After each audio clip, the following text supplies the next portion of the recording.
Chapitre 6. Un lâche. Êtes-vous superstitieux, commissaire? Maigret, à cheval sur sa chaise, les coudes sur le dossier, esquissa une moue qui pouvait signifier tout ce qu'on voulait. Le docteur ne s'était pas assis. Je crois qu'au fond, nous le sommes tous à un moment donné ou, si vous préférez, au moment où nous sommes visés. Il toussa dans son mouchoir qu'il regarda avec inquiétude, poursuivit. Il y a 8 jours, je vous aurais répondu que je ne croyais pas aux oracles. Et pourtant, il y a peut-être 5 ans de cela. Nous étions quelques amis à dîner chez une comédienne de Paris. Au café, quelqu'un proposa de tirer les cartes. Or, savez-vous ce qu'il m'a annoncé? Remarquez que j'ai ri. J'ai ri d'autant plus que cela tranchait avec le refrain habituel. Dame blonde, monsieur âgé qui vous veut du bien, l'être qui vient de loin, etc. À moi, on a dit « Vous aurez une vilaine mort. Une mort violente. Méfiez-vous des chiens jaunes. » Ernest Michoud n'avait pas encore regardé le commissaire sur qui il posa un instant son regard. Maigret était placide. Il était même énorme sur sa petite chaise, une statue de la placidité. « Ceci ne vous étonne pas? Des années durant, je n'ai jamais entendu parler de chiens jaunes. Vendredi, un drame éclate. Un de mes amis en est la victime. J'aurais pu tout aussi bien que lui me réfugier sur ce seuil et être atteint par la balle. Et voilà qu'un chien jaune surgit. Un autre ami disparaît dans des circonstances inouïes. Et le chien jaune continue à rôder. Hier, c'était le tour de Le Pommeraye. Le chien jaune. Et vous voudriez que je ne sois pas impressionné? Il n'en avait jamais dit autant, d'une haleine, et à mesure qu'il parlait, il reprenait consistance. Pour tout encouragement, le commissaire soupira. « Évidemment, évidemment. N'est-ce pas troublant? Je me rends compte que j'ai dû vous faire l'effet d'un lâche. Eh bien oui, j'ai eu peur. Une peur vague qui m'a prise à la gorge dès le premier drame, et surtout quand il a été question de chien jaune. » Il arpentait la cellule à petits pas en regardant par terre. Son visage s'animait. J'ai failli vous demander votre protection, mais j'ai craint de vous voir sourire.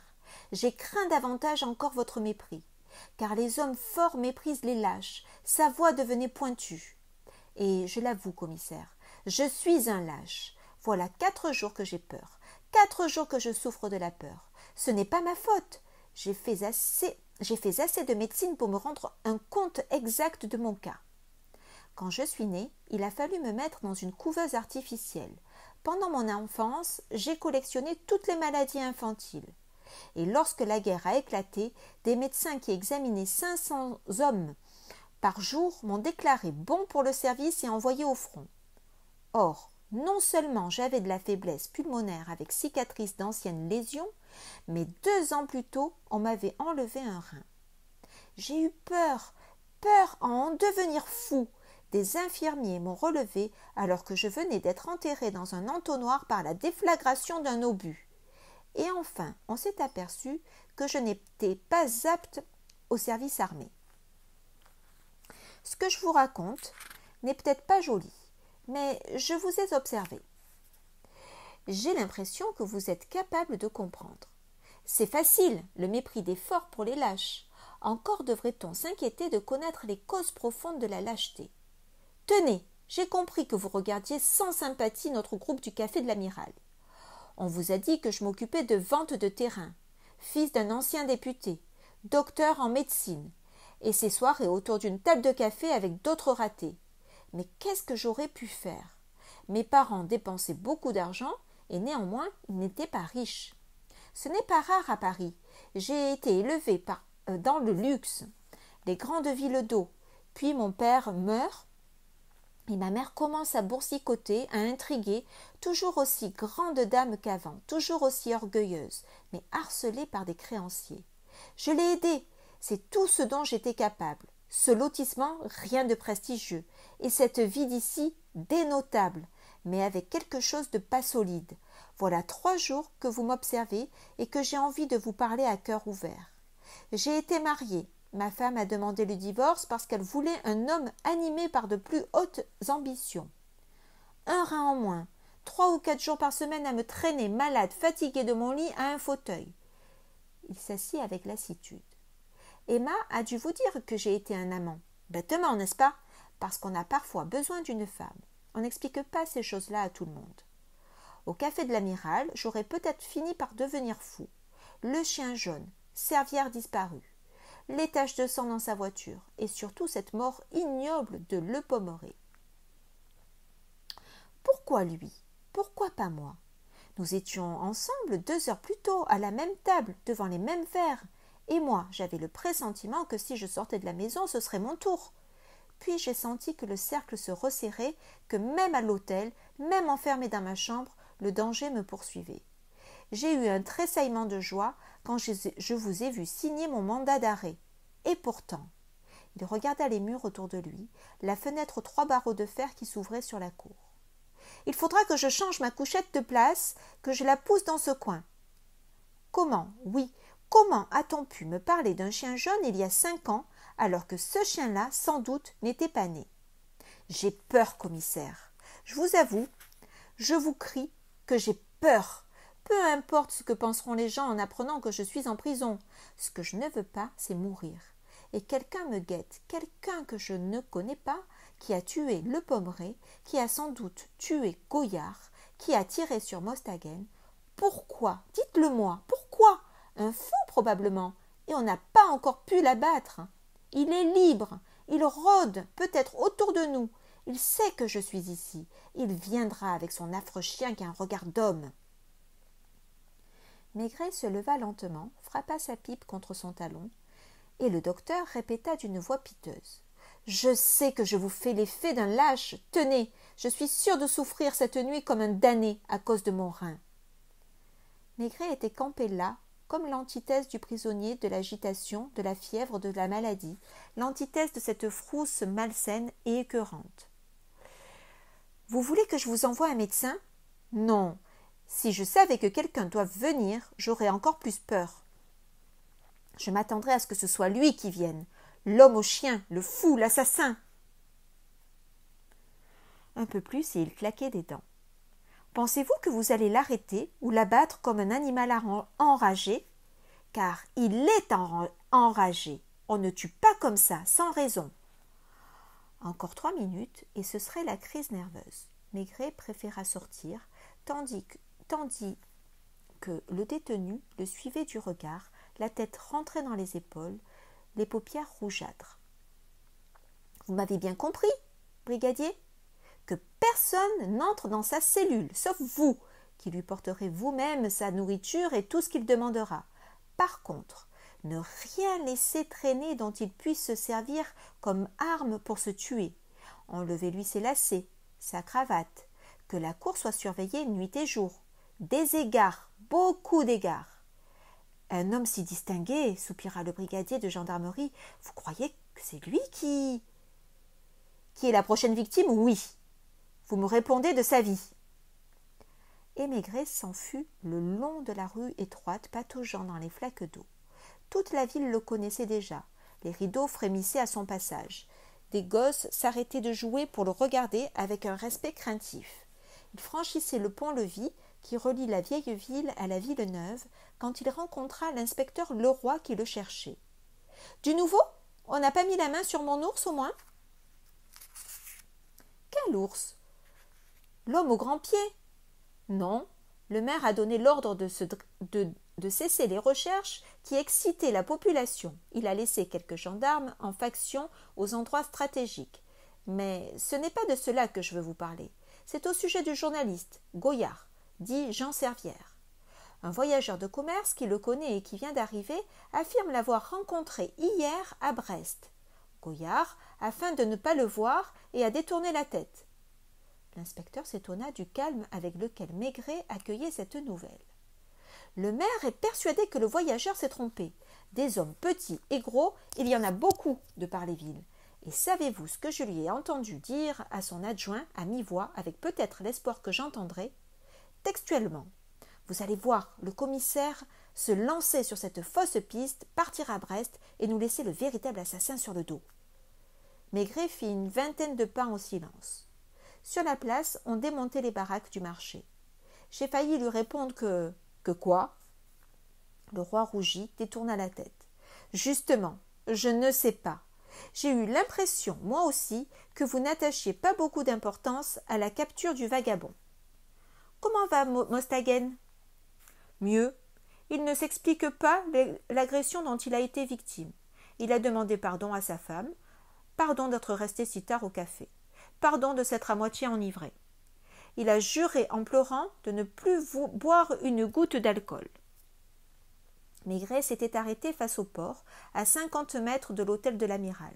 Des bateaux rentraient, laissaient tomber leurs voiles brunes en contournant le môle, se poussaient lentement à la godille. Le Jussan découvrait, au pied des murailles de la vieille ville, des bancs, de vases enchâssés, de vieilles casseroles et de détritus.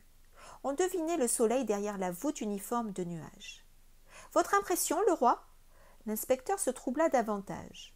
« Je ne sais pas. Il me semble que si nous tenions cet homme, remarquez que le chien jaune a encore disparu, que pouvait-il faire dans la villa du docteur ? Il devait s'y trouver des poisons, j'en déduis. » « Oui, bien entendu, seulement moi, je ne déduis jamais. » « Je serais quand même curieux de voir le vagabond de près. Les empreintes prouvent que c'est un colosse. »« Justement !»« Que voulez-vous dire ?»« Rien. » Maigret ne bougeait pas, semblait ravi de contempler le panorama du petit port, la pointe du Cabellou, à gauche, avec son bois de pin et ses avancées rocheuses, la balise rouge et noire, les bouées écarlates marquant la passe jusqu'aux îles de Glénan que la grisaille ne permettait pas d'apercevoir. L'inspecteur avait encore bien des choses à dire. « J'ai téléphoné à Paris afin d'avoir des renseignements sur Goyard, qui y a vécu longtemps. » Maigret le regarda avec une affectueuse ironie et le roi, piqué au vif, récita très vite. « Les renseignements sont très bons ou très mauvais. J'ai eu au bout du fil un ancien brigadier de la Mondaine qui l'a connu personnellement. Il paraît qu'il a évolué longtemps dans les à-côtés du journalisme. D'abord échautier, puis secrétaire général d'un petit théâtre, puis directeur d'un cabaret de Montmartre. 2 faillites, rédacteur en chef pendant 2 ans, d'une feuille de province à Nevers, je crois. Enfin, il est à la tête d'une boîte de nuit. Quelqu'un qui sait nager. Ce sont les termes dont le brigadier s'est servi. Il est vrai qu'il a ajouté un bon bougre, quand il s'est aperçu qu'il n'arriverait en fin de compte qu'à manger ses 4 sous ou de créer des histoires. Il a préféré replonger dans la province. Alors je me demande pourquoi il a feint cette agression. Car j'ai revu l'auto. Il y a des taches de sang, des vraies. Et s'il y a eu attaque, pourquoi ne pas donner signe de vie puisque maintenant il se promène à Brest ? Très bien. L'inspecteur regarda vivement Maigret pour savoir si celui-ci ne plaisantait pas. Mais non. Le commissaire était grave, le regard rivé à une tache de soleil qui naissait au loin sur la mer. « Quant à Le Pommeraye, vous avez des tuyaux ?»« Son frère est venu à l'hôtel pour vous parler. Il n'avait pas le temps d'attendre. Il m'a dit « pique pendre du mort ». Du moins, dans son esprit, est-ce grave ? Un fainéant, 2 passions, les femmes et la chasse. Puis la manie de faire des dettes et de jouer au grand seigneur. Un détail entre 100. Le frère, qui est à peu près le plus gros industriel de l'endroit, m'a déclaré « Moi, je me contente de m'habiller à Brest. Ce n'est pas luxueux, mais c'est solide, confortable. » Yves allait à Paris commander ses vêtements, et il lui fallait des chaussures signées d'un grand bottier. Ma femme elle-même ne porte pas de souliers sur mesure. « Crevant !» fit Maigret au grand ahurissement, sinon à l'indignation de son compagnon. « Pourquoi ? Magnifique si vous préférez, selon votre expression de tout à l'heure. C'est un vrai plongeon dans la vie provinciale que nous faisons, et c'est beau comme l'antique. Savoir si Le Pommeraye portait des chaussures toutes faites ou des chaussures sur mesure, cela n'a l'air de rien. Eh bien, vous me croirez, si vous voulez, mais c'est tout le nœud du drame. Allons prendre l'apéritif, le roi, comme ces gens le prenaient tous les jours, au café de l'amiral. » L'inspecteur observa une fois de plus son chef en se demandant si celui-ci n'était pas en train de se payer sa tête. Il avait espéré des félicitations pour son activité de la matinée et pour ses initiatives. Et Maigret avait l'air de prendre tout cela à la blague. Il eut les mêmes remous que quand le professeur entre dans une classe de lycée où les élèves bavardaient. Les conversations cessèrent. Les journalistes se précipitèrent au-devant du commissaire. « On peut annoncer l'arrestation du docteur ? Est-ce qu'il a fait des aveux ? » Rien du tout. Maigret les écartait du geste, lançait à Emma. 2 Pernod, mon petit. Mais enfin, si vous avez arrêté monsieur Michou. Vous voulez savoir la vérité? Ils avaient déjà leur bloc-notes à la main. Ils attendaient, stylo en bataille. Eh bien, il n'y a pas encore de vérité. Peut-être y en aura-t-il un jour, peut-être pas. On prétend que Jean Gouillard est vivant, tant mieux pour lui. N'empêche qu'il y a un homme qui se cache qu'on pourchasse en vain, ce qui prouve l'infériorité du chasseur sur le gibier. Et Maigret, retenant Emma par la manche, dit doucement « Tu me feras servir à déjeuner dans ma chambre. » Il but son apéritif d'un trait, se leva. « Un bon conseil, messieurs, pas de conclusion prématurée, et surtout pas de déduction. » « Mais le coupable ?» Il haussa ses larges épaules, souffla. « Qui c'est ?» Il était déjà au pied de l'escalier. L'inspecteur Leroy lui lançait un coup d'œil interrogateur. « Non, mon vieux, mangez à la table d'hôte. J'ai besoin de me reposer. » On l'entendit gravir les marches à pas lourds. 10 minutes plus tard, Emma monta à son tour avec un plateau garni de hors-d'œuvre. Puis on la vit porter une coquille Saint-Jacques, un rôti de veau et des épinards. Dans la salle à manger, la conversation languissait. Un des journalistes fut appelé au téléphone et déclara « Vers 4 heures, oui. J'espère vous donner un papier sensationnel. Pas encore, il faut attendre. » Tout seul à une table, le roi mangeait avec des manières de garçon bien élevé, s'essuyant à chaque instant les lèvres du coin de sa serviette. Les gens du marché observaient la façade du café de l'Amiral, espérant confusément qu'il s'y passerait quelque chose. Un gendarme était adossé à l'angle de la ruelle par où le vagabond avait disparu. « Monsieur le maire demande le commissaire Maigret au téléphone. » Le roi s'agita, ordonna à Emma. « Allez le prévenir là-haut. » Mais la fille de selle revint en déclarant. « Il n'y est plus !»